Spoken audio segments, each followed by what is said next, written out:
Welcome to Paranormal Gateway Paratalk.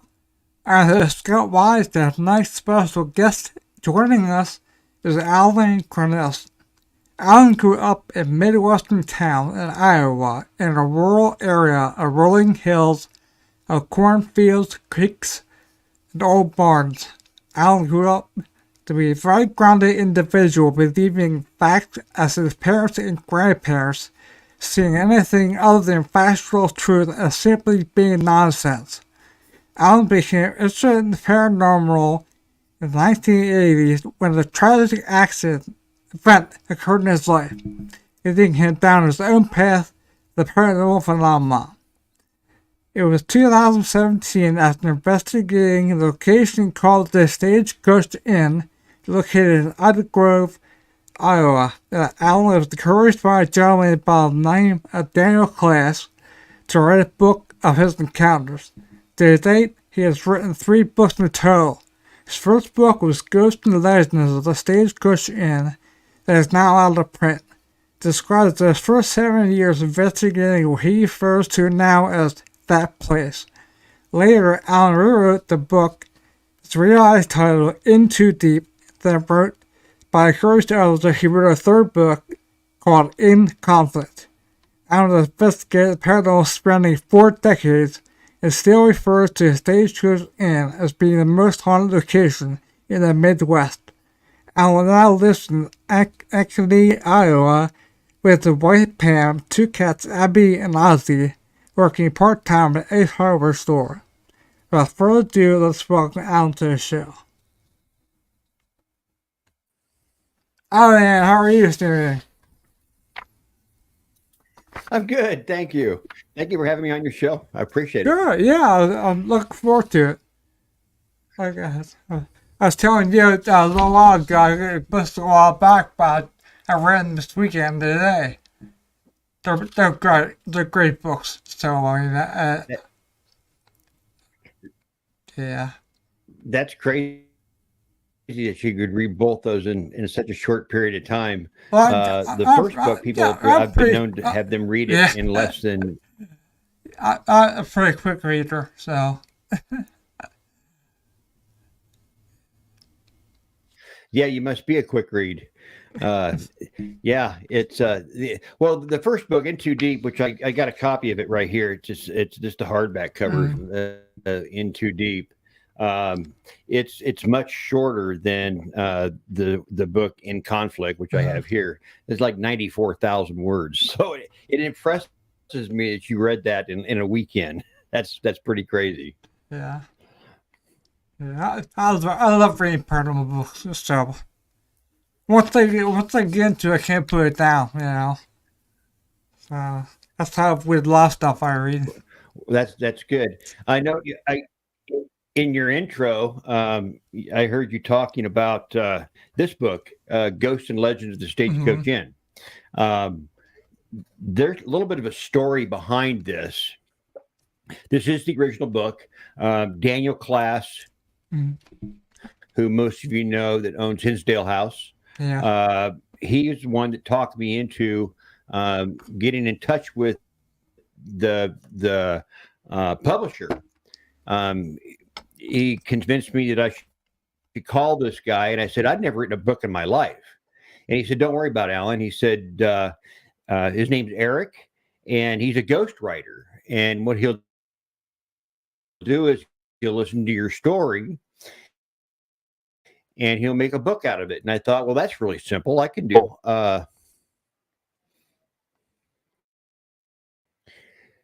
internet connection. It's really poor. Yeah, it still is popular. So I he had about halfway through.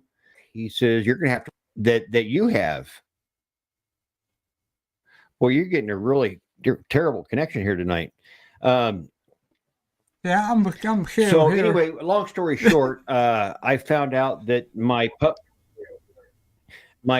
publisher. I found out my publisher was the minister of the Church of Satan. Wow. Believe it or not. And here I am. I'm a paranormal investigator, and I'm writing a book about the paranormal. The last thing I needed was my publisher to be the minister of the Church of Satan. And of course, there were some other things going on that he wasn't being truthful with me about. So I dropped him. So I got a kind of an in with this book. Not only did I investigate hell, but my publisher was a disciple of Satan. So I went on and I got a hold of another publishing company, and I didn't like the way the first book really came out, the way it sounded. I didn't like the title. I didn't like the title. There was some stuff I wanted to kind of add to it a little bit, and that's when I came up with In Too Deep, because I was in way too deep. I was in over my head. I thought I knew everything about the paranormal, everything that could be related to the paranormal. I didn't think it was nothing until I entered this place called the Stagecoach Inn, and it humbled me. It humbled me down to the ground. And I now know that I know enough to know that I don't know enough about the paranormal. And it took my adventures of 7 years of investigating the Stagecoach Inn to make me recognize that this can be a very dark field, and that it can destroy your life and turn it upside down in a matter of days in some cases. In my case, 7 years of constant torment in investigating that beautifully horrible place. And I call it beautifully because it's a beautiful, wonderful place. It's a historical landmark for Ida County, a lot of rich history, but you don't want to poke it with that paranormal stick. All right. Yeah, I've been the stuff that happened in there, and like thinking the same thing he did in there. Why the hell he got earlier? You Yeah. know, I ask that question to my all the time. Why didn't I leave? And that's what In Conflict's about. When I wrote that, I didn't want to go back. I was convinced by another individual, or they tried to convince me to go back and do one more investigation. And I felt as if I failed myself in being a paranormal investigator. I, I I failed miserably at being a paranormal investigator. I should have got the information I thought I needed and then got out. But instead, I let that place get into my head, and it did. It thoroughly got in my head. You've read the book. You read In Too Deep, and you probably read some of the terrifying things that happened to me personally. I mean, this was Yes. hell. It wasn't like when I went in there and investigated that terrible things happened to me immediately. It was nothing like that. It was nothing that jumped out at me and scratched me and burned me and did all these kind of things that happen on investigations. It was a slow. I was slowly bleeding out, and it was all due to the Stagecoach Inn, and it was due to my ignorance in what the paranormal can actually do to somebody if you're not aware of what you're dealing with. And when you and some people might disagree with me, but when you lose contact and you lose your sight of God, do places like the Stagecoach Inn affect you? That's kind of how I feel about it. Wow. Um, could you describe like the first experience you had that made you want to get back? Like in your first into deep, the first experience you had in there that you knew that that place was as haunted as it was.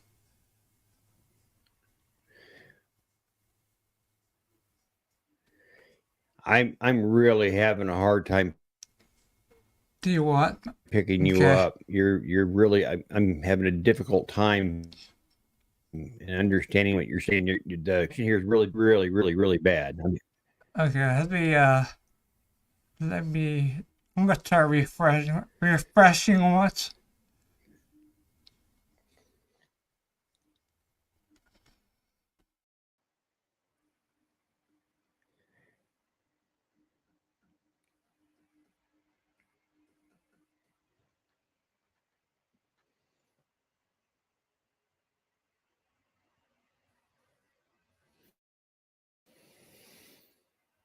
See about any better.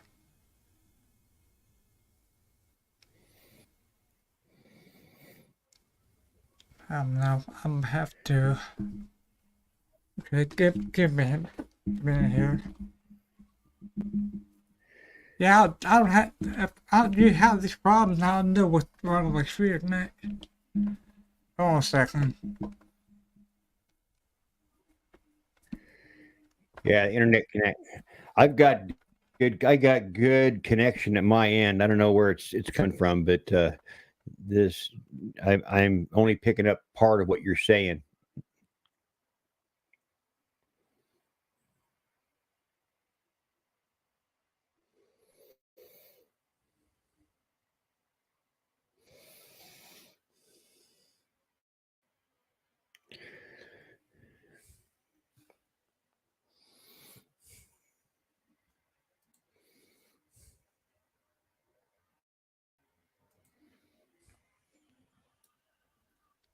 Is that any better? I don't know what's going on here. Maybe if you, say a few lines and maybe I can hear you. You were real intermittent in your audio as well as your video. Yeah, that's what it was too with you. Is it better now? No, I don't know what's going on. No, not any better. I might have to restart, come back again. I never had this problem before. Alright, like, wait a minute.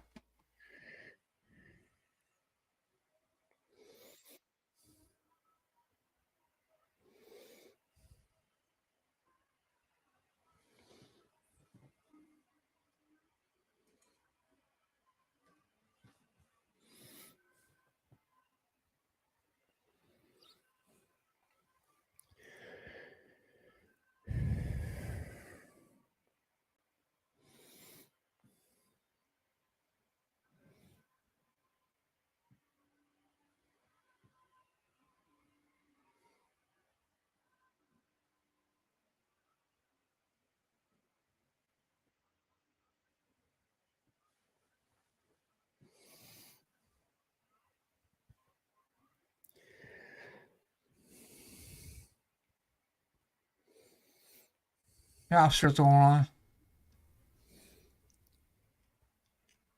Is that any better? Ask me a question and I'll be able to tell you. Before I couldn't make out anything you were saying at all. It was real intermittent, real broken in the audio. Okay, I think it's better now. Yeah, it sounds like it's better. Okay, I unplug the router and plug it back in. Okay. All right. So, what would you like to repeat? With their first, when down for their first investigation, what happened that night that you said that, wow, this is haunted? There was haunted in the Midwest. Yeah. The first investigation, the first night that I was at the Stagecoach Inn, is that what you're asking? Yes.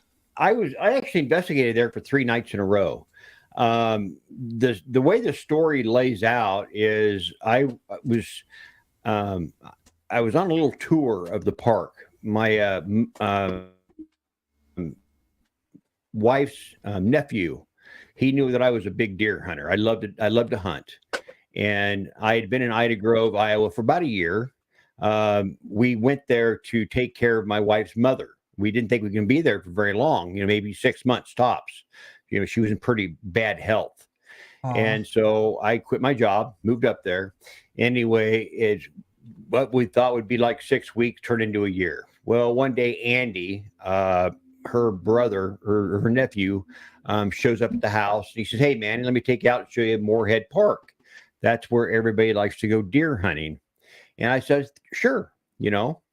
Uh, I went along, and while we were driving through the park, I noticed this old building, this old structure that was kind of tucked away into the woods.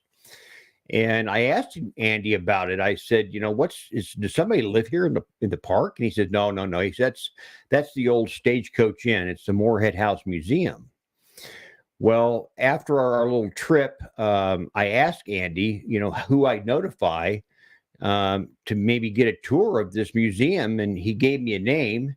And I was aware of this name. I knew who this person was. He was a part of the American Legion, which I had joined while I was there, but I never knew that he was the president of the Historical Society. And so I reached out to this gentleman. His name was Steve, and he was happy to give me a tour through the inn. And upon that tour, he brought a lot of interesting things to my attention. One was the Native American burial tree that's like 40 foot off the front door, right out the door, about 40 foot away from the front door of the inn.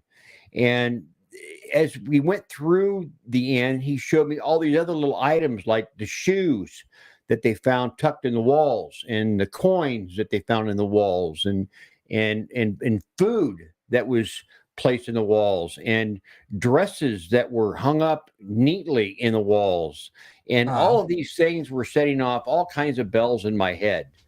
If you know anything about the history of putting shoes in walls, it was to ward off evil. They did that many, many, many years ago. They felt that the shoe held the shape of the wearer's foot, his soul, or his imprint, and that would help keep evil out. And it was usually put in like weak areas, like around windows and chimneys and doorways. It's still kind of around today in the same manner. You see somebody that puts the horseshoe over their front door. Mm-hmm. That's kind of a spinoff of doing, the shoes in the walls. Well, I was so intrigued by all this that I appealed to the Historical Society at one of their meetings. I had prepared a little speech. I was going to go in and tell them I was a paranormal researcher, and that I would like to at least investigate the end and see the possibility of some kind of paranormal activity there. And it met with a little bit of friction, I guess be the best word to use. Mm-hmm. Part of the community thought, yeah, it'd be a great idea. And another part, they weren't so sure. And so when they were getting ready to vote, one lady by the name of Connelly, she was up there in her age. She was in her upper 80s anyway. She said, "Why are we allowing this to happen? Why are we letting this individual stir things up all over again?" Her exact words were conjure mm-hmm. things up all mm-hmm. over again. And of course that intrigued me. But I didn't dare, ask the question, what does that mean? I knew I was kind of on thin ice, and I didn't really want to pursue it. So anyway, by a show of hands, I was able to get in there, but only for 3 nights. And to be honest with everybody, those first 2 nights was just dead air. Nothing was going on. It was almost an unsettling silence. And I had developed a lot of techniques in order to try to promote or provoke some kind of activity. Nothing happened. I didn't have a lot of equipment. A lot of my equipment I sold when I moved to Ida Grove. I didn't think I'd be using it anymore. And we kind of just needed to make, we were living in her mother's house. So a lot of our own possessions, we just left them behind. I sold that stuff. So I think I had a ghost meter, and I had a digital recorder, and I had a VCR that was able to record through a camera. And I just had an old security camera that I used on a tripod. And so I used it. If I was going to catch any evidence, I at least have one camera, and that one camera had audio, and it was on a cassette tape. It was for 8 hours VCR tape. Mm-hmm. And it wasn't until the third night that I was ready to just call it. It was no good. There was nothing going on. I, in fact, looked at the camera and stated pretty much the house was flat. I had the ghost meter in my hand, and it hadn't even moved. It hadn't made a sound. And if you've seen those ghost meters, they flash and they beep. So they're a really good indicator. They're really inexpensive piece of equipment, but they work pretty well. And the entire time I was there, it never went off one time. I should add that whole area is poor, really, really poor with cell phone reception. So it wasn't even picking up any kind of interference from cell phone reception. Nothing, just dead. And I made that comment that the house was essentially flat.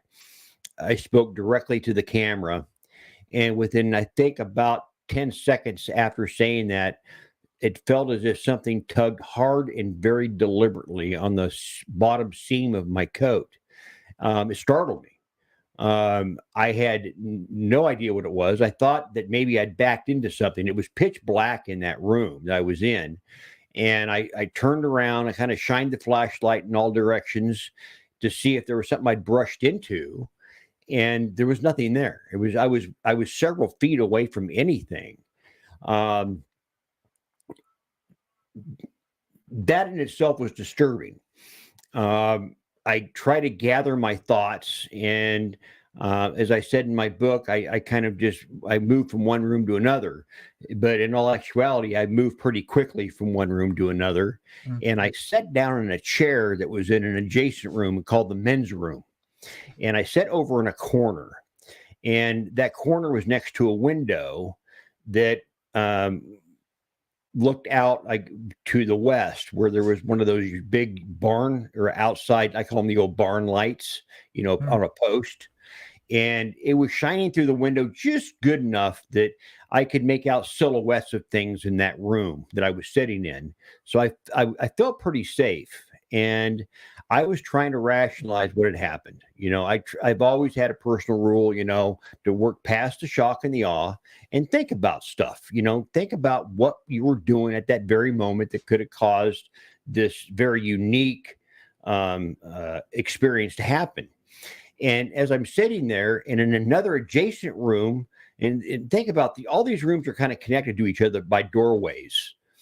And in another adjacent room, which is the kitchen area, I could hear china, the plates and cups, clicking and tinking together in that room. And it was as if there was something or somebody that was making a meal in there. And then it would stop. It subsided. And then it started rustling around some more. In fact, it sounded like it was approaching in my direction. And in my haste of leaving the other room, I left my flashlight behind, so I couldn't see anything. Oh my! So I thought, you know what? I've had enough of this. This is more than what I ever expected. I'm out in the woods, away from everyone. I mean, the only people that knew I was there was the Ida County Sheriff's Office. They knew I was there, but I was pretty much alone. And I thought, I'm going to get out of here. I don't know if there's somebody that's in this house. I didn't know. But I finally made my way out, and that was probably one of the most unnerving events that happened to me in those first 3 days. And I always found it kind of odd that it happened on the third night. But the following day, I went over that video. I could see myself spinning around. I heard myself say, the house was just flat, and you could hear me just gulp air. Something startled me. And I tried to see if my coat was being actually tugged on, but we're talking a security camera, not the greatest, video that you can get. And I just couldn't see anything. And I remembered that I had a digital recorder running, and it was sitting on a chair just adjacent to, it was sitting on a chair next to what would be the men's room where I walked into. I had a digital recorder sitting on a chair in that same room that I was in. And I listened to it, and I got to the spot where I said, is there someone in this room with me? And it's so very clear. In fact, if you go to the Dark River page, you can find that that video, and it's very clear of what sounds like a child, probably around maybe between 5 and 7 years old, say, yeah, it was me. Clear as a bell. That's a great catch. So it was at that point that I was hooked, and I was on that journey into the Stagecoach Inn. Yeah. What's your hope? I've been investigating paranormal with a group. I first saw it from 1998, and I had the VCRs too. To do it, and 8-channel. The cameras you had. And right, I don't use a VCR anymore. No, not anymore. I think this like 10 years ago. Yeah. But 10 years ago. But anyways, this VCR to do evidence reviews sucked. Yeah, the VCRs, especially on the security cameras, the first generation IR security cameras back, even, well, hell, in 2012, 2013, weren't the highest quality IR you could get. And of course, I was trying to use just the onboard IR lights on the camera itself. So the room wasn't really super lit. And so, but eventually I graduated to a better camera. And since that time, I've even upgraded even more. For instance, the camera that you're seeing me on today is a Canon FX205. It's the same camera that you would see on some of the your programs on television. I can broadcast with it. It shoots in what we call it's military grade IR. It's a wonderful camera. So I've upgraded since that time to get some pretty good footage. We broke down and got a 8-channel DVR. Eventually. Yeah, we run wires all over the place, and I got 2 of them back in the closet because I can dust. Yeah, I got tired of picking up wires at 5 o'clock in the morning. Yeah. So now I actually have 2 of these cameras, and one I will carry with me at all times, and then another one I'll just set it on a tripod, leave it set in a room for a couple hours, and I move them. I don't do the VCR thing anymore. Of course, it's just me by myself. I don't have really a team per se. I just call myself Dark River, which I should mention. It used to be called Dark River Paranormal Investigations, and I've just simply changed it to Dark River. Most people know me as being a paranormal investigator, and if they don't, well, they're missing out. I've caught a lot of really good stuff. You've read my books. I've had some crazy adventures, and people still come to me and they ask me, to come along and help them diagnose or attempt to diagnose whatever it is they're experiencing. And I always tell them the same thing anyway. I have no idea what you're experiencing. Again, I know enough to know that I don't know enough. I'm just a guy that happened to find an extremely haunted location and wrote a couple books about it. I'm really nobody special. Right. So all those years I've been doing for probably 25 years now. So, and we are very fortunate and stuff. We got a long way too. Yeah, I've been doing this since 1982. Well, you got about about 11 years more I have. Yeah, it's been a long time that I've been doing this. I did it back when I would create my own white noise. Back in the day, there wasn't a lot of information out there on the paranormal. I went to the library a lot to try to figure it out. Of course, if you read the story in too deep, I don't like to tell a lot about it. I let other people talk about it. But if you know about the story of how I got into the paranormal, I went and I studied up on it. I tried to figure out what this thing was all about. And over that time, I learned a lot of techniques that at that time were probably cutting edge. I first learned about EVPs. I had no idea what that was about. I read an article that involved the Warrens. People, I had no idea who the Warrens were. I'm just this country kid from Iowa. I didn't know anything about that stuff. Okay.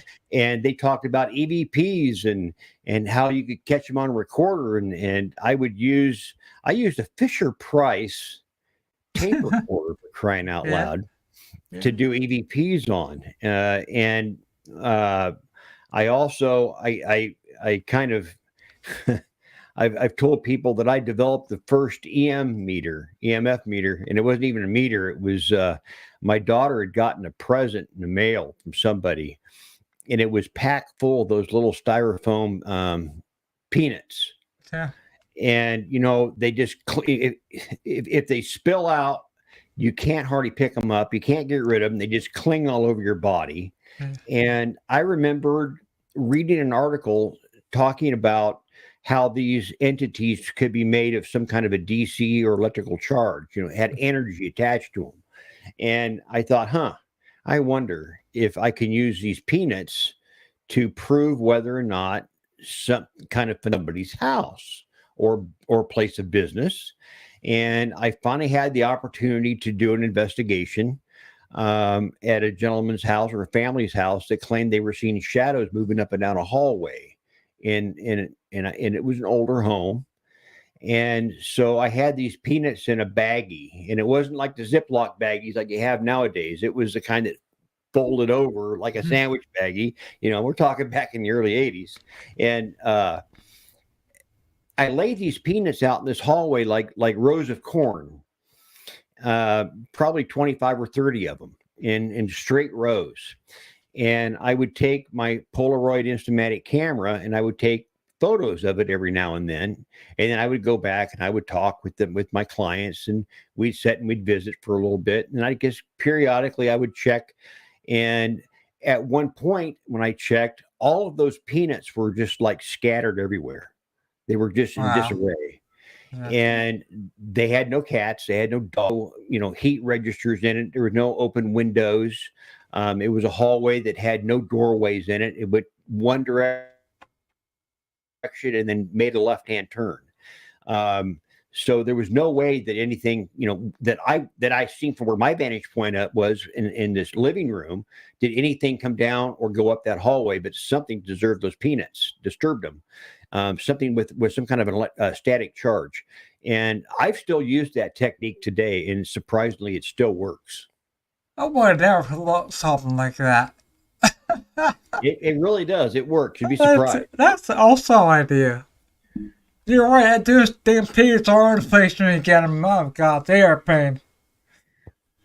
Yeah, back in the day, we just kind of had to make up our own stuff as we went. We didn't have all these fancy K2 meters and millimeters, and I was even I used a compass, but it was hard to watch a compass from another room. You really didn't know if it was working or not.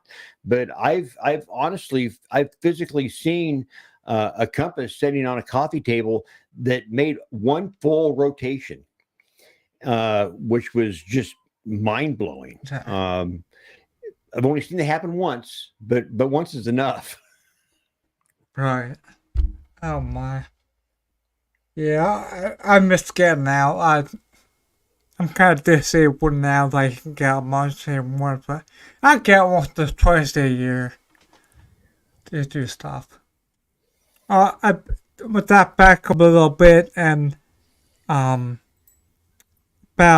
what happened in the 1980s, the tragic event.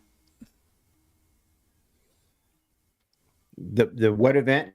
The tragic event that you had in the 1980s that made you go into paranormal. Oh, the tragedy that happened. Yeah. Well, yeah, that was. What? Again, I've always said that I never believed in ghosts. I was taught at a very early age. I used to be scared of the dark, believe it or not. I mean, what kid isn't? All right. I was scared of the dark, and when the best games when you're a kid, when you grow up, are played in the dark, and I was afraid to play the games with my cousins and friends in the dark because I was scared of it. I was scared of the dark. And one day, my grandmother, I remember vividly her telling me, she says, "Alan," she says, "close your eyes." And so I did. And she says, "What do you see?" I said, "I don't see anything." She says, "Okay." She says, "What's to the left of you?" And I think I described it as like a recliner. She says, "What's to the right?" And I said, "There's a chair or a table." And she says, "You're right." And she's, "Open your eyes now." And I did. And those items were there. She says, "See," she says, "there's nothing in the dark that isn't in the light. It's the same thing. It's just dark." And that pretty much cured me of being afraid of the dark. I just said, it's just dark. I mean, everything I already know is there. So that's how I went through my life. But it wasn't until my daughter's mother, Teresa, was killed in a fire, tragically. Oh, We sorry. we lived in a donated mobile home. Red Cross had set us up with beds and the things that we needed, um, just to function like a little family. And about 3 months went by. One evening, I'm watching TV. I tell her, it was WWF wrestling with Hulk Hogan on a black and white TV. This Oh. thing had rabbit ears on it. I mean, it was black and white. I'm really dating myself now, but it was black and white TV. And I could hear Melinda talking in her room. And I just put it off as, she's playing with her toys. She was really big into My Little Pony and the Smurfs and all that kind of stuff. And I just let it go.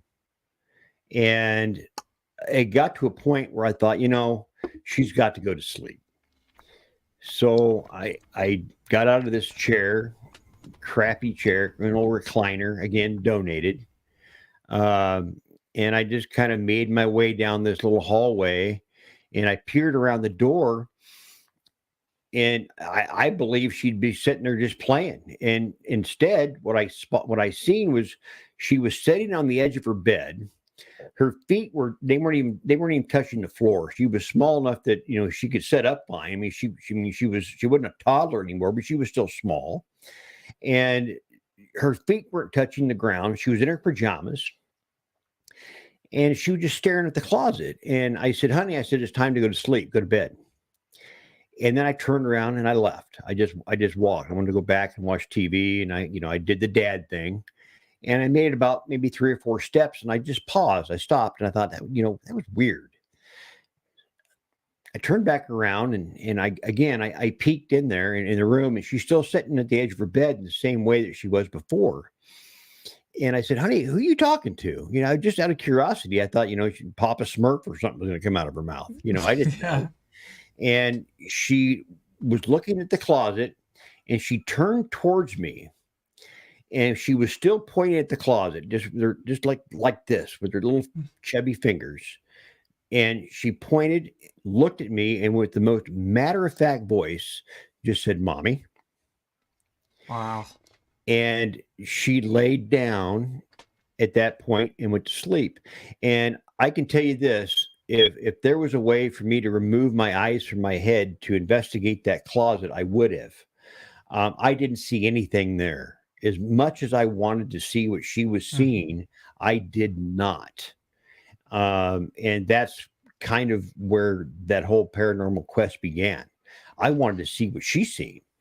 And so I started studying this stuff. And of course, by doing so, people started relating the fact that I was hunting ghosts. And they started asking me, "Hey, you know something about ghosts?" I go, "No, not really." "Well, I know so-and-so that thinks they have a ghost in their house. Can you go check it out?" And I thought, great, this is a great opportunity for me to pursue what I want to try to find. And I determined over like a period of 6 months of doing this that I was helping people. I was by trade, I was a carpenter. I did a lot of work in the in the construction field, and I kind of knew how houses and how the environment would affect houses, and I could debunk a lot of stuff. And it not being haunted at all. It was, foundations that were moving due to the cold or the heat, not enough roof vents, things of that nature. And I realized that I was actually helping people in this little quest of mine. And suddenly, this whole idea of looking for Teresa took a back seat to now what I was finding something good. And it was helping people with their problems in paranormal activity or potential paranormal activity. Wow.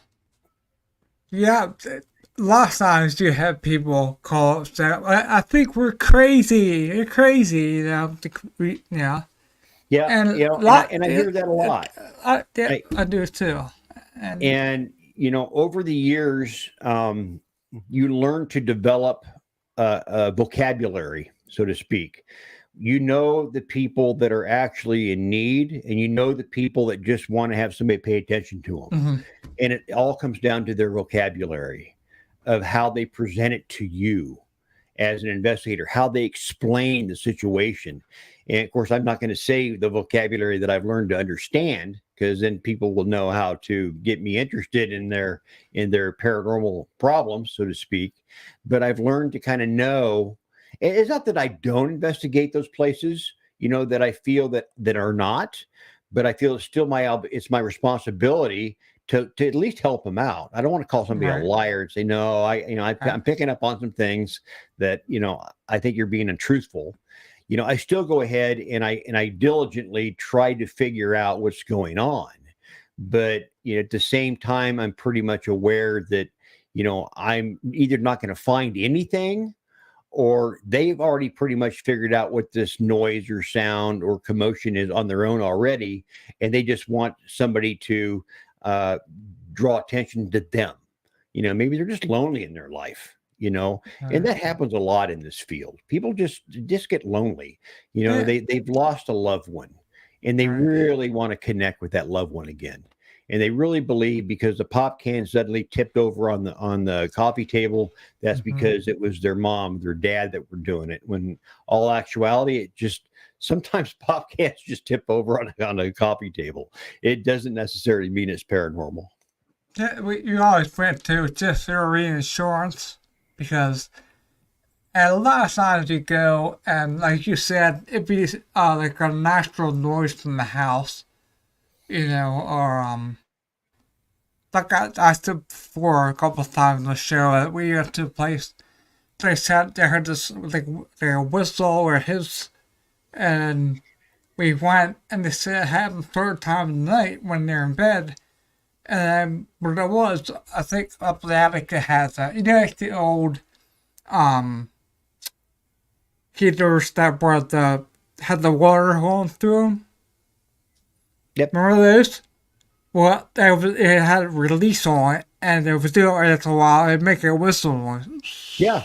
I can give you a couple explanations. I've heard whistle noises come from what they call the golf ball wiffle balls.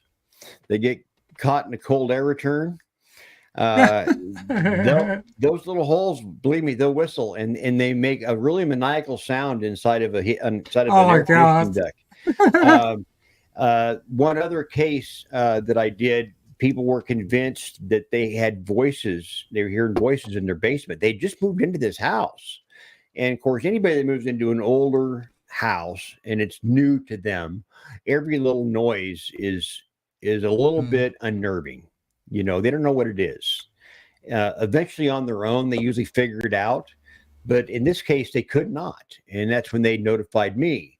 And they told me about the voices in the basement. I went, obviously, I took on the investigation, and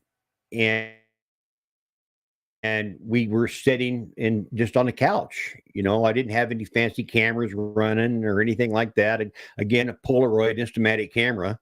That was about it. That's about all I had outside of that, a cheap recorder. tape recorder and real tapes recorder.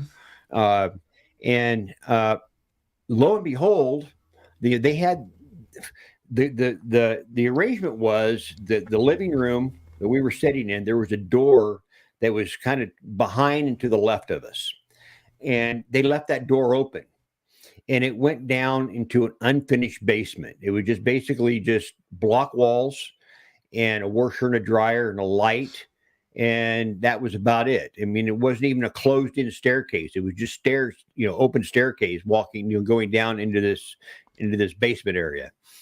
And by gosh, I could hear it, and I heard it at the same time they did. It sounded like voices were coming from the basement, and I jumped up and cautiously went down these steps to find nothing.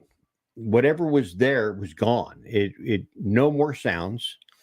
I sat there for several minutes, talking into the basic almost darkness. I mean, the door was open, so there was some light coming down. I mean, I wasn't like in the dark. I left. I went back up, reviewed my tape recorder, kind of listened to it, see if I could hear anything. Nothing. I could hear myself breathing. That was about it.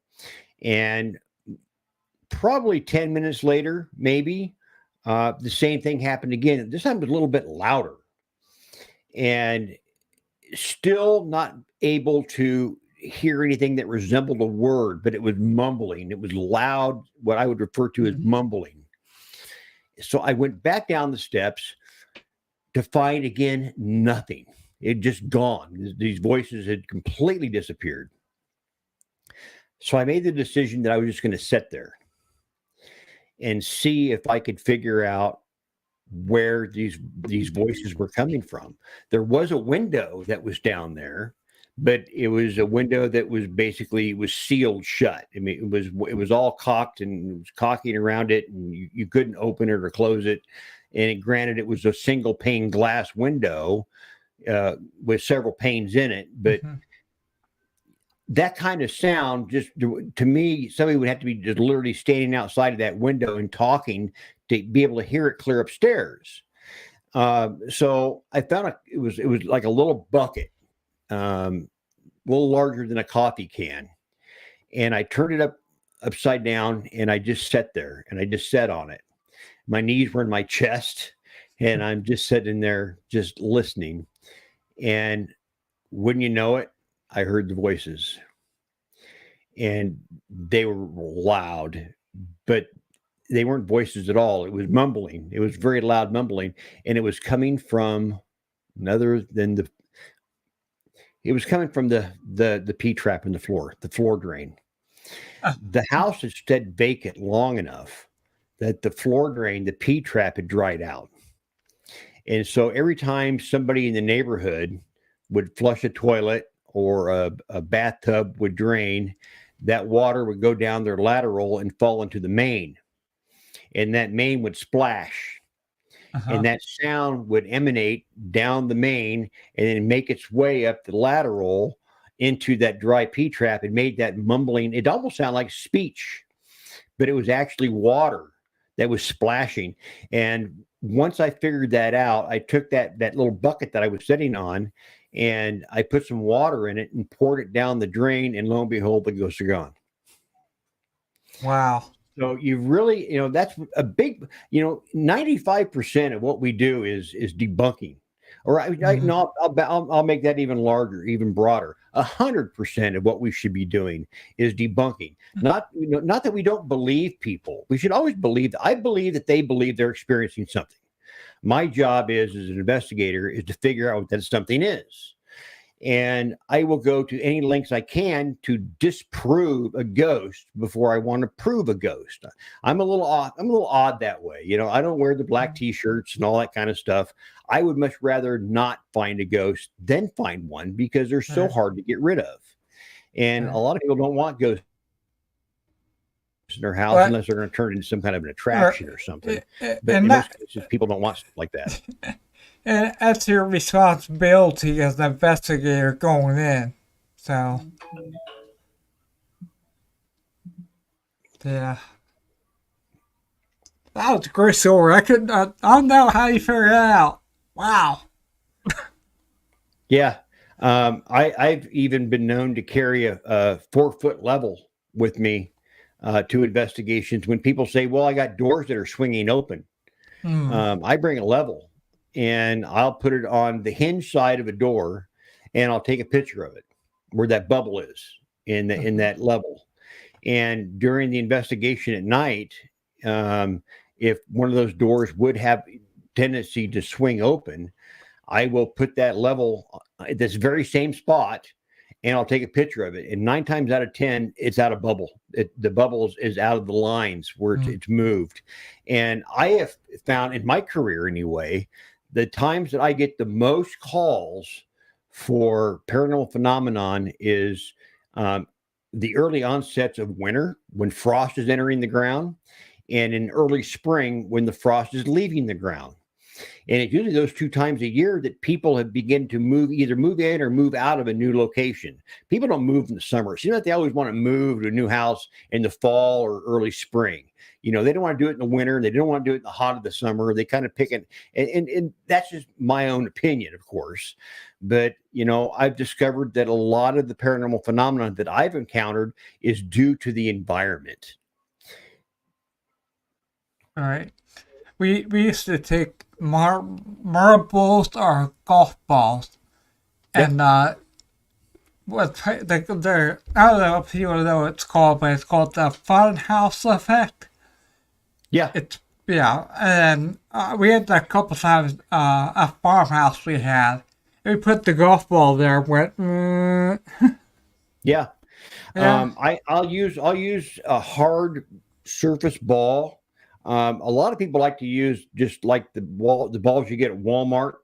They're just round, red, blue balls are Oh about yeah, yay big yeah. around.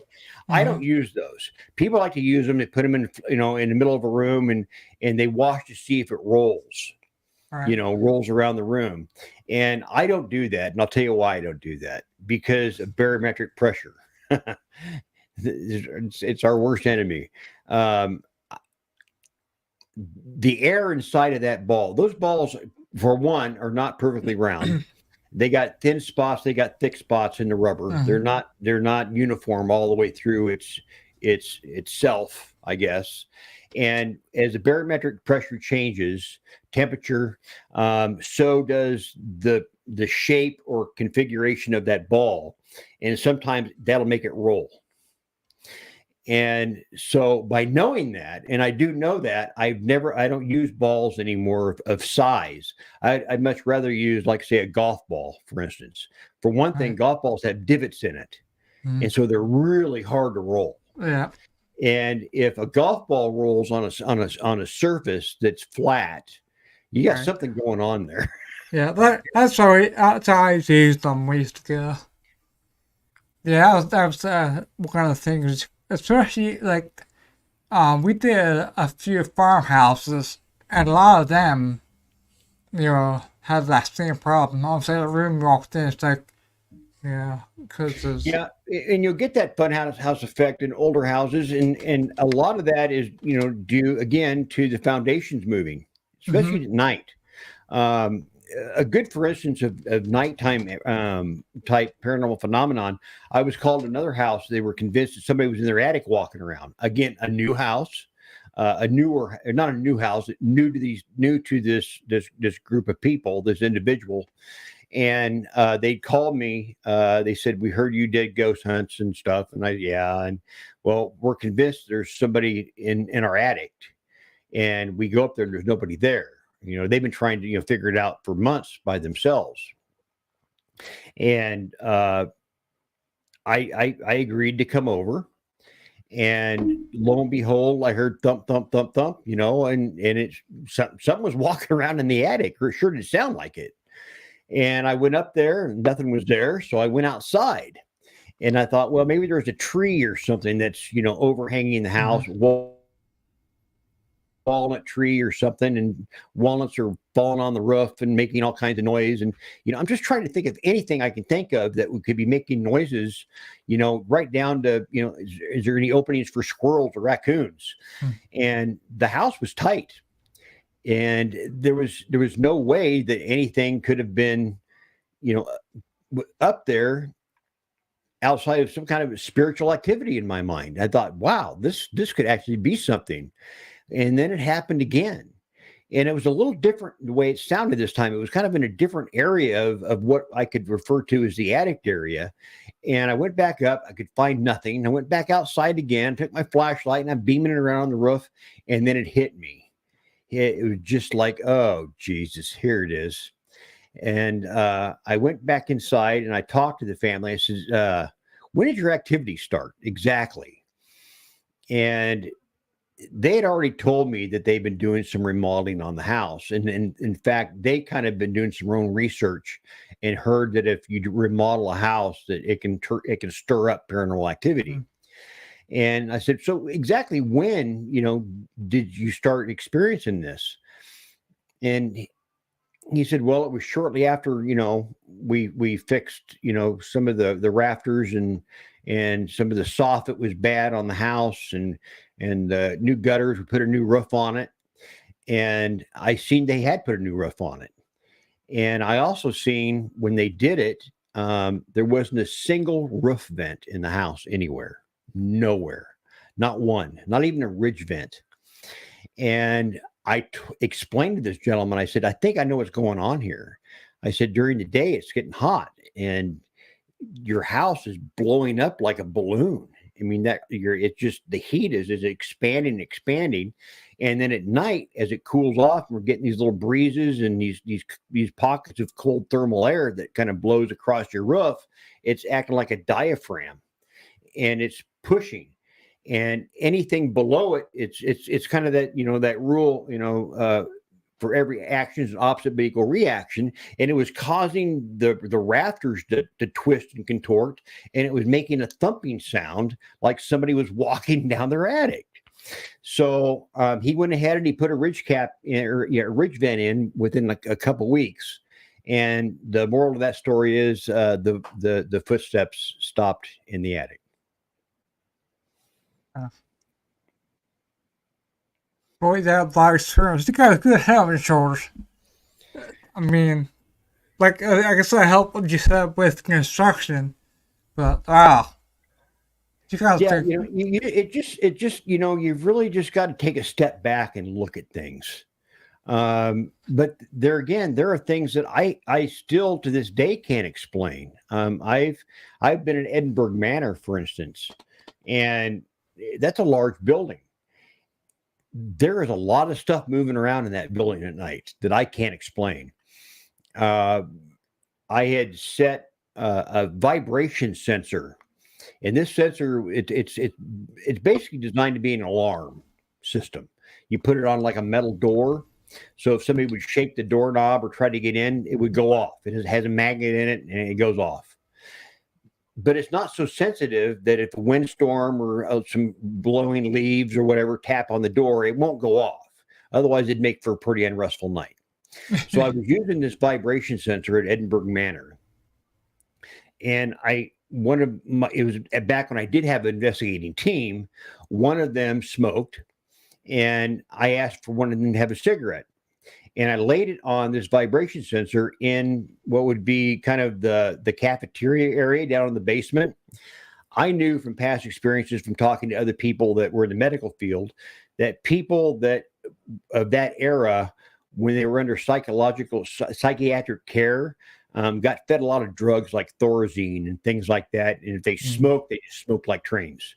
I mean, it was just just smoke constantly.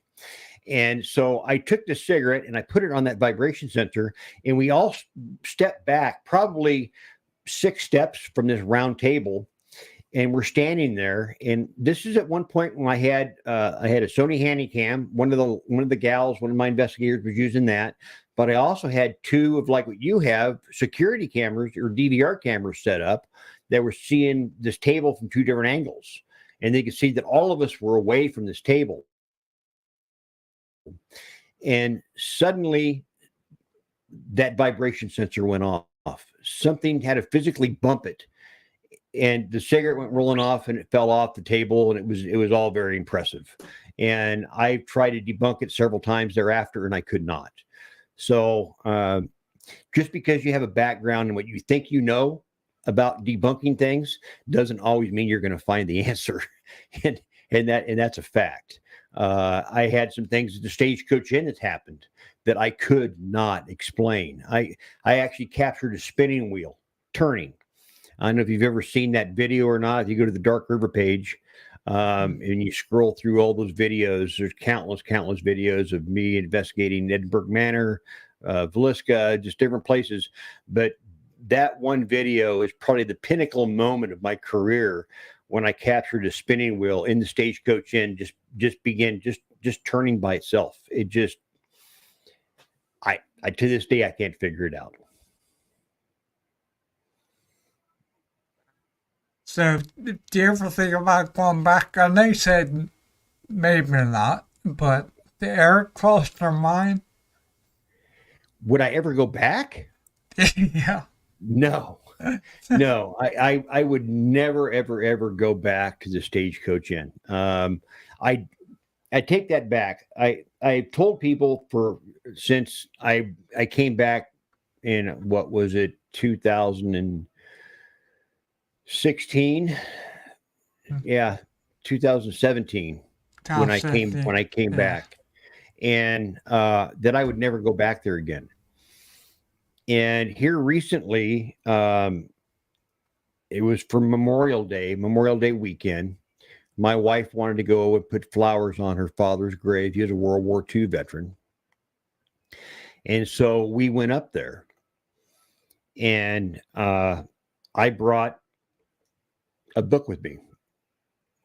And I thought, you know what? I'm going to go back to the inn, and I'm going to take a picture of me and the book in the inn all together. The story is going to meet its conception place. That'd be really cool. Be a really cool picture. And I took it and I left. Just got the hell out of there. I didn't stick around. I didn't try to investigate. I didn't poke fun at it. I didn't even really look at the damn place. I just arrived and I left. That brings us to date of a place that I'm going to be doing a Paracon at, and it's going to be at the YMCA in Rock Island, Illinois. Oh. And the person who is putting that together, her name is Candy Slater. And she asked me, she said, Alan, would you like to participate in this event and you could sell some of your books? And I thought, well, yeah, I could do that, And she says, have you got anything that maybe you could donate? Maybe donate one of your books for a raffle so we can raise money for this location. I said, yeah, as a matter of fact, I do. I have a really cool one. And I said, it's been at the Stagecoach Inn. It's even been signed. I signed it while I was there, that this is the only book that has ever been to the Stagecoach Inn. And maybe, somebody would like to have that. There are people out there that love stuff like that. Mm-hmm. And she said, that'd be fantastic. I would love it. So I was going to donate it. And it must have been 3 weeks later. She calls me and she says, Alan, is there any way you could send me those books? Because I was going to send her two. I was going to send her In Conflict, and I was going to send her In Too Deep and be used as raffles. And the In Too Deep was a signed version. And I said, yeah, I can do that. I'll send them to you right now. And as I'm talking to her on the phone, I look inside the book and it's not signed. And my heart just sunk. About a week earlier, a lady had called me and asked me if she could get a signed copy from me, a signed book. And of course, I have the Square. I can take payments with the Square over the phone. Mm-hmm. And she said, can you send me a book? And I said, well, sure. And she said, can you sign it? And I said, well, yeah, I can sign it for you. And and personalize it. And so I did. And I said, it'll be a couple of days. I said, before I can send it to you, it'll be after I get off work. A couple of days went by, came home, grabbed the book, put it in a box, went to my nearest Hy-Vee farm or Hy-Vee post office, and I mailed it off. And I thought that I mailed the wrong book. I thought, oh my Oh, God, I can't find it. I mailed it to another person. That person has that signed copy. uh, And so I called Candy and I said, I can't give you that same book. I said, I'm so sorry. And she was like, oh my God. She's I've already publicized that this book is going to be at the raffle. And I said, I'll fix this. I'll figure out a way to fix this. And my intention was to go back to the Stagecoach Inn. I was going to drive clear up to Ida Grove, Iowa. It's like a 2.5 hour drive from my house with just one single copy of this book. I was going to take a selfie of myself with it, one, and then zoom back. That's how I was going to fix this. And so the following day, Candy calls me and she says, hey, she says, I just called the Historical Society in Ida Grove and arranged a tour to get, a hands-on type tour of the inn. And we're going to be there on Saturday. Would you like to join us? And that way you can just sign the book there and then you can just give it to me. And I said, yeah, I can do that. So I showed up. I met them there.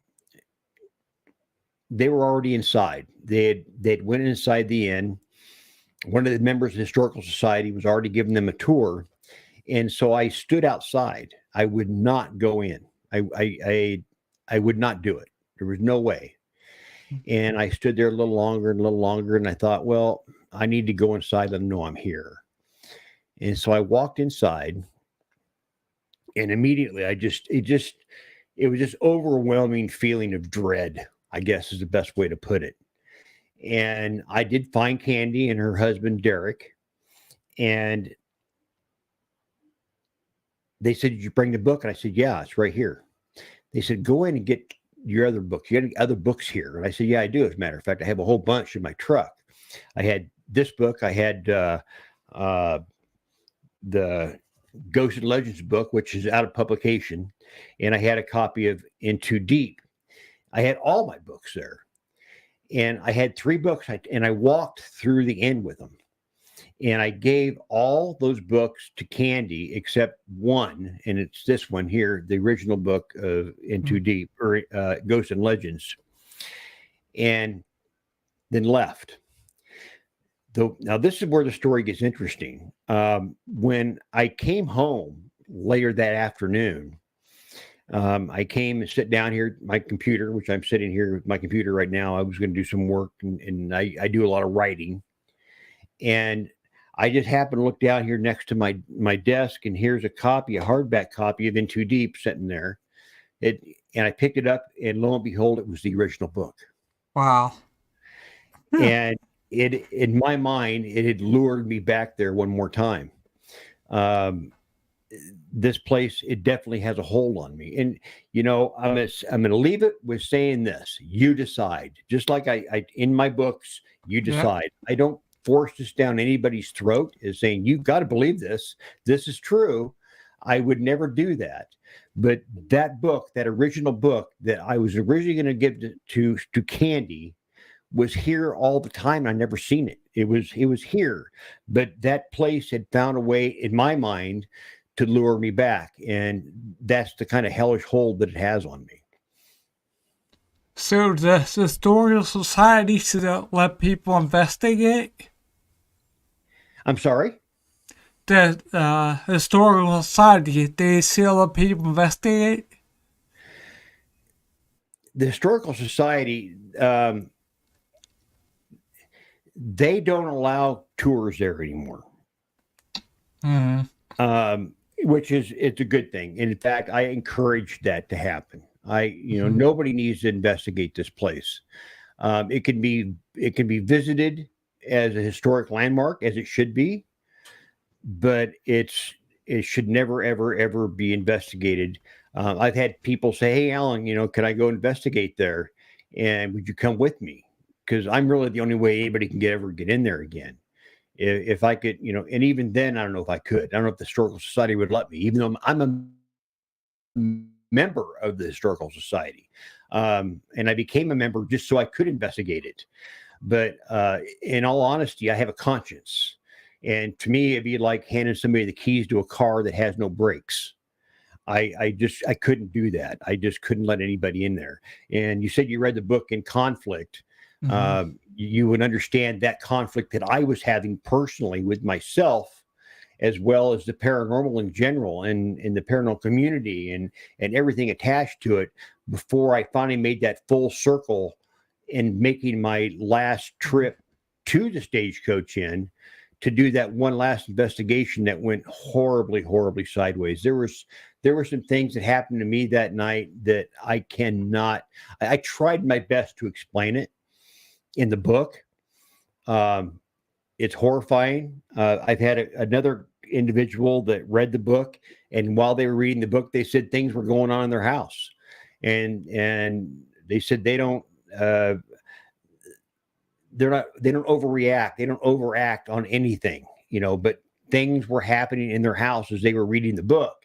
And I remember as I wrote the book, I had made mention to it that, all of my emotions of that place, as I refer to it, everything that's impacted into my mind is being translated through my fingers onto the keyboard, onto the paper, and then into the book, and will probably find its way into your home.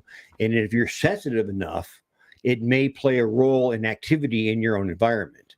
And this person was actually having things that were going on in their home while reading the book In Conflict.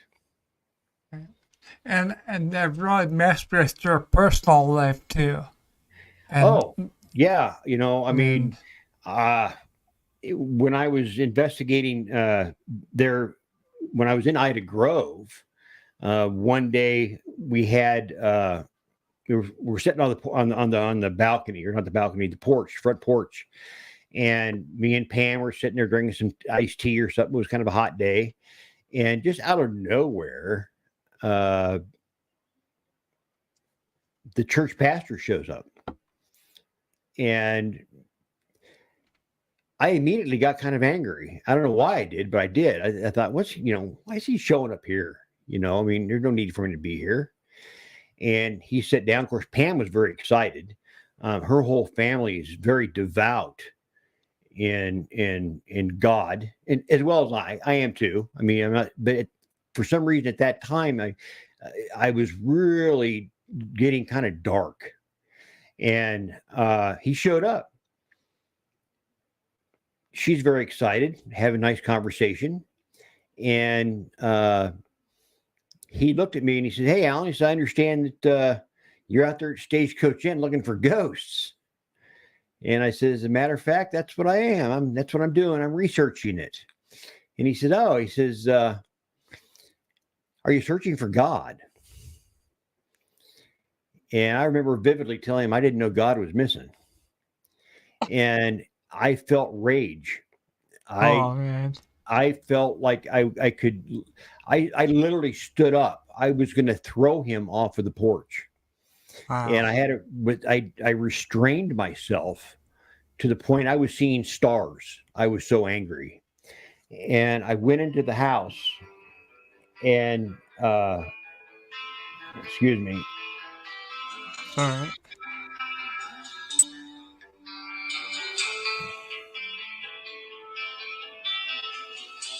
Hang on. There, fix that. I went into the house and Pam followed in behind, and she asked me, she said, "What in the hell are you doing?" And I remember there was tears in my eyes. And I told her, I said, "I have no idea." I said, "I don't know why I reacted like that." But after speaking with a lot of people that are involved with the church, the Catholic Church, a gentleman that I talk with a lot, his name is Father Ruben Lopez. He's been on Haunted Hospitals and other programs like that. He said that I was probably partially, there was some kind of oppression going on with me due to the evil that is related to the Stagecoach Inn. You got to understand, back in the early 70s, the Stagecoach Inn, there were satanic worshipers that were out there. They were putting pentagrams on the floor, and they were sacrificing animals inside of that building. It's on Native American burial ground. There was a gentleman by the name of John Moore that was a farmer out there. After the Stagecoach Inn had basically went away, the Moorheads had rented out the house now from being an inn to a farm, and this gentleman was farming the land with livestock, and he was a member of the Odd Fellows, and they were having meetings out there at the inn. He eventually committed suicide on the property. So, there are just a lot of things that they're attached to that place. It just layer. I hate to use the word paranormal onion, but that's what this place is. And it's not a good place to be. All right. Well, yeah, like I said, I could, reading your books, I can see all the emotions you went through. And, there was a lot of emotion I went through. Yeah. There was a lot of finding myself again. If you read in the book In Conflict, it was a personal conflict for me. It wasn't about the end. The end was the catalyst to the conflict, but the conflict was about me and everything again related to the paranormal, people that I was associated with, my own beliefs and disbeliefs in religion and in God, and it was pretty vicious. When I started reading or writing the book, I didn't think, I thought, how am I going to write about this final investigation of the Stagecoach Inn? How am I going to write that? It was one night, about 8 hours of investigating time. How am I going to make that into a book? And I got to thinking, I'm going to tell the story of going back there, everything that was involved in going back there. And I think personally, it turned out to be a really well-written story. I don't know, you read it, you tell me. Yeah, well, definitely. Yeah.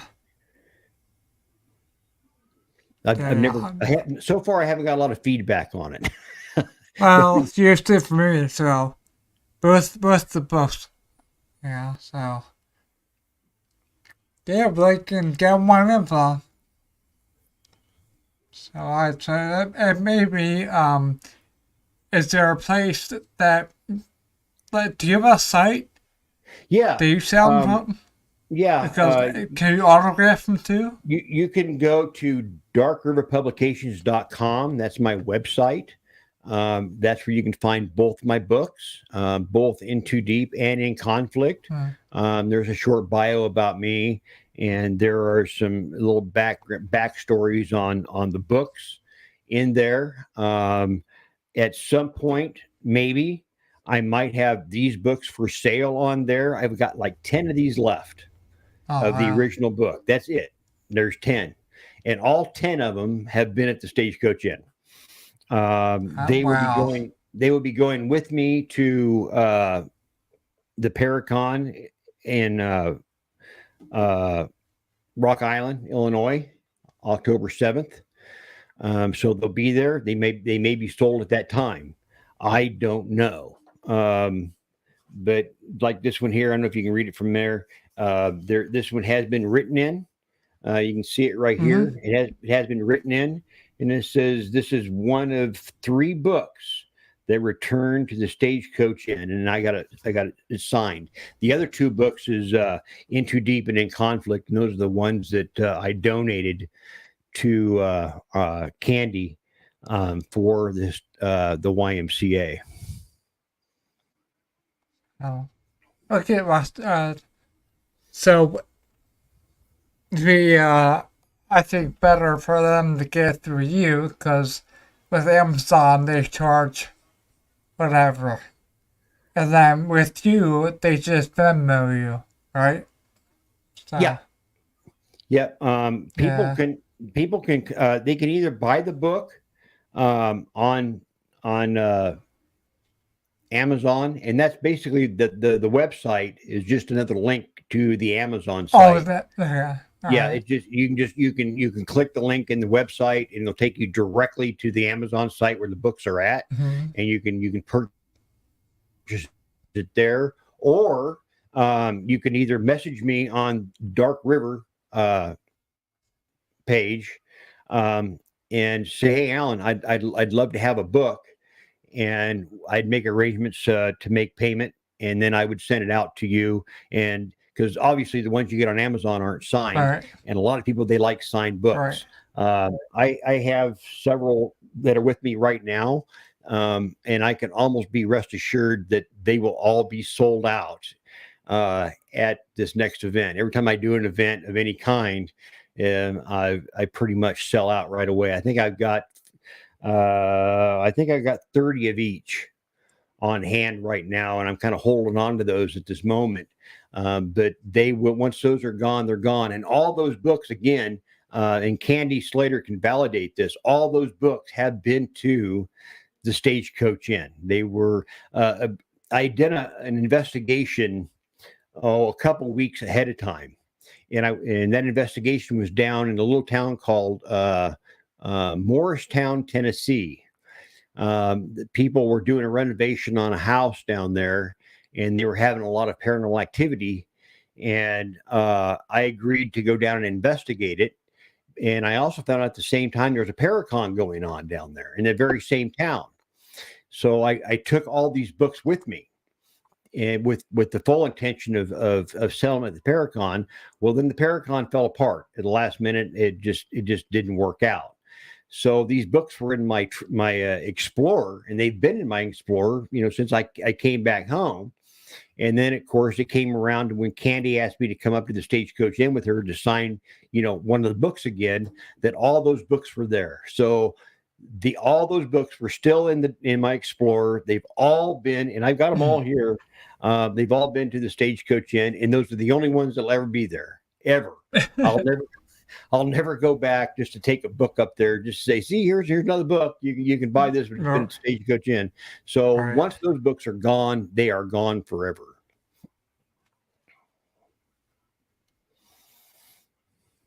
That's great. Wow. Okay. Hey, do you have anything besides Paratalk coming up? Is there any plans maybe to write another book? You say you don't do a lot of writing, so I do have plans to write another book. I'm keeping a lot of that kind of close to the breast, I guess. Yeah, I understand. But this thing we call the paranormal, it's a scary place. It can be a very dark place. Mm-hmm. But there also, I think the scarier aspect are the people related and investigating the paranormal. It can be a very narcissistic world. As I said in my book, a narcissistic cesspool of self-gratification. Yeah. And the paranormal can be like that. And that's kind of where my next book is. Doing a lot of interviews, talking to a lot of people, and in their own experiences of basically having that scarlet letter placed upon their chest because they want to walk to the beat of a different drummer. They want to walk off that path that we've all kind of decided is the only way to do things. And I've never been one to follow rules. Never have. And so I kind of abide by my own rules. I've rubbed some people the wrong way, but I'll tell you, like I tell everybody else, I'm 63 years old. I don't give a damn. I'm going to write it, and I'm going to write it well. There will be names, there will be places, there will be things, and everything that I have is backed up with facts. Otherwise, you go into litigation, and I don't want that. So it's not going to be a book that's going to be written overnight. It's going to be 2 years down the road, because I want to make sure again that all my I's are dotted and T's are crossed. Yeah. So that's one of the reasons I started a podcast. I like to hear about people's experiences. I'm sorry you broke up again, and I had a hard time hearing you. That's why I started a podcast. I like to hear people's stories. Yeah. Yeah, it's important that you share those stories.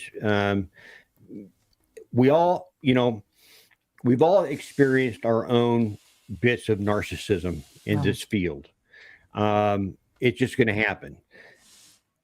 All of us at some point are going to, I hope, well, I shouldn't say all of us. I hope none of us do, actually, outside of me, will experience their own Stagecoach Inn. They're out there. Those places are there. What scares me and what terrifies me and what is my hell may not necessarily be somebody else's hell. But if you ever experience it, you won't want to go back. I'm a person that I don't like to investigate places I got to pay to go to. You can go all over the country and you can pay to go to this prison or to that asylum, whatever the case might be. I don't do that. Now, if somebody wants to ask me to come and investigate it and validate it, I'd be happy to. But I experienced the paranormal and went through hell, and it didn't cost me a dime. So why would I want to pay somebody to experience something that I experienced for 7 years? And so that's where I'm at. I don't pay to do locations. I've experienced paranormal. I've experienced the horror of it. I've experienced the heartache. I've experienced, just almost being divorced over what I do.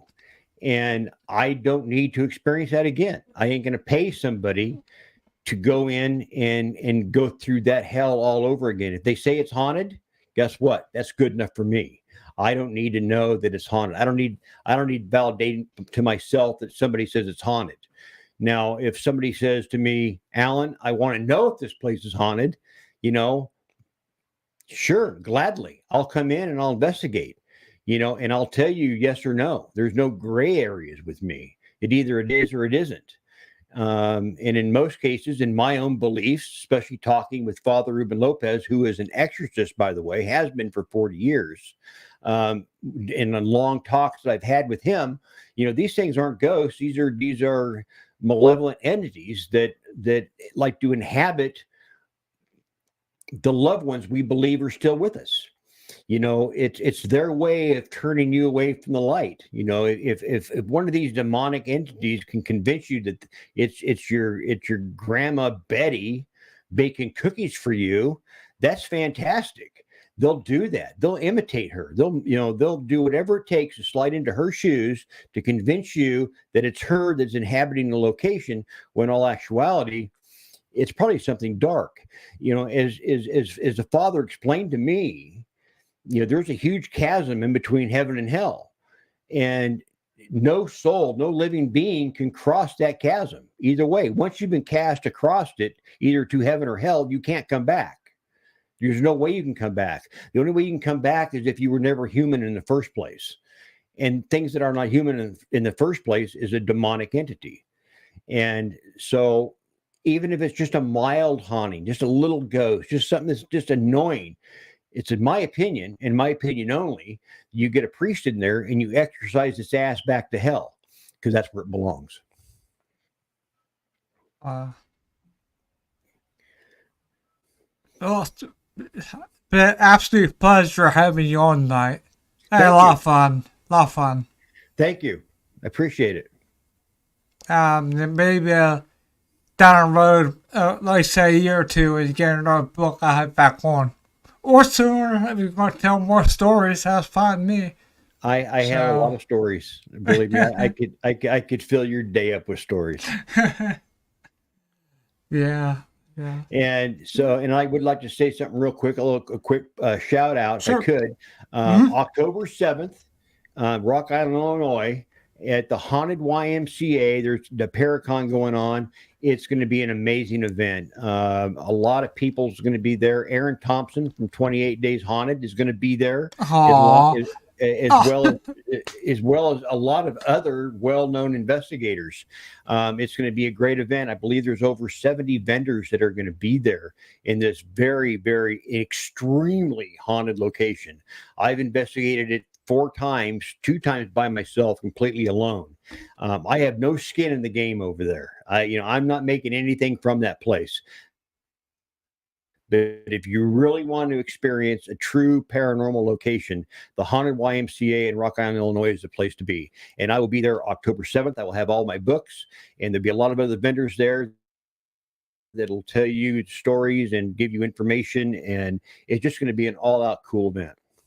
That's probably, well, don't too far to be, but I wish I would be there. It's like a lot of fun. So it's inexpensive. People off the street, it's $5 to get in. Wow. Yeah, That really is inexpensive. awesome. Yeah, Really, I like really when they do that. Because a lot of people don't go because they're like $30 to go. And wow, that's a great price. Yeah, the price is right. It really is. And there's a lot of good talent there. A ton of talent. You can go to the Haunted YMCA Facebook page and you'll get more information there. Okay, I'll go ahead and I'll post that out too, along with all your contact info in the comments then after the show. So Sounds good.